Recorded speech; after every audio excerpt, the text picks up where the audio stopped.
আসসালামু আলাইকুম। আজকে নিয়ে আসলাম গরুর নেহারি রান্না। এখানে গরুর পায়ের অংশ নিয়ে নিয়েছি আমি, আর এখানে আরও কিছু অংশ আমি বড় বড় যেগুলো হাড়গুলো থাকে এরকম অংশ এভাবে নলার সাথে রান্না করে খেলে ভালো লাগে, তাই আমি এরকম মাংসগুলো নিয়ে নিয়েছি। চলুন তাহলে আমি যেভাবে গরুর নেহারি রান্না করি তা আপনাদের সাথে শেয়ার করব। কী কী লাগতেছে এই নেহারি রান্না করতে। এখানে গরম মশলা নিয়েছি, এলাচ, তেজপাতা, দারুচিনি, লং এবং গোলমরিচ। দিয়ে দিব লেবু,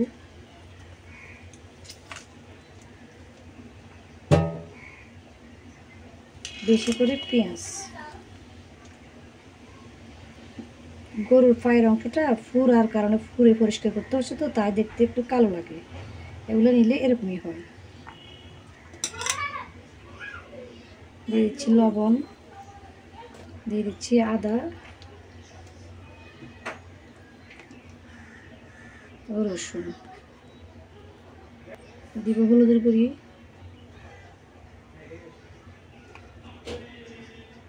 জিরা ধনিয়ার গুঁড়ি, মরিচের গুঁড়ি।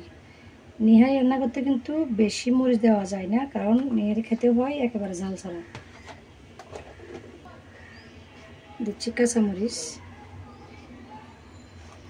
সব কিছু দেওয়া হয়ে গেছে, এবার একটু মেখে নিব।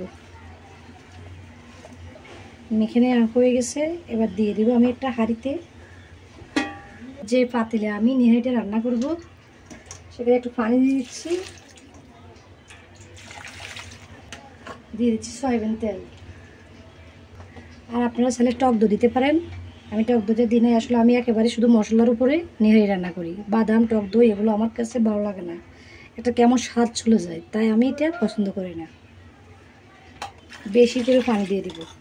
টক দই বাদাম বাটা না দিয়ে একবার রান্না করে দেখবেন, খেতে খুব টেস্ট হয় কিন্তু। এবার চুলাটা দিয়ে দিচ্ছি।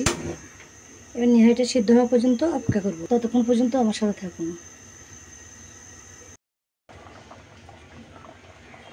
তাহলে দেখুন গরুর যে নলিগুলো একেবারে সিদ্ধ হয়ে গেছে এবং লবণও দেখে নিছি আমি। তারপরে যেটা করতে হবে, আমি যেটা করি তা হচ্ছে এখানে তেলে রাখা জিরার গুঁড়ো দিতে হবে।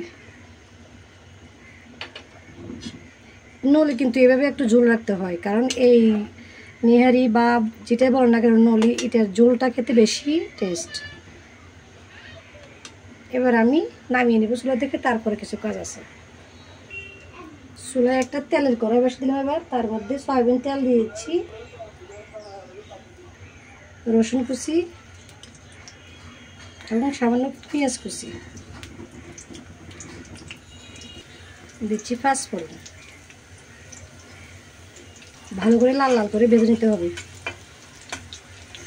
দেখুন এরকম যখন লাল লাল হয়ে যাবে তখন আমি যা করবো, এখন তেলটাকে এখন নেহারির মধ্যে দিয়ে দিব। হয়ে গেল আমার এবার সুস্বাদু নেহারি রান্না।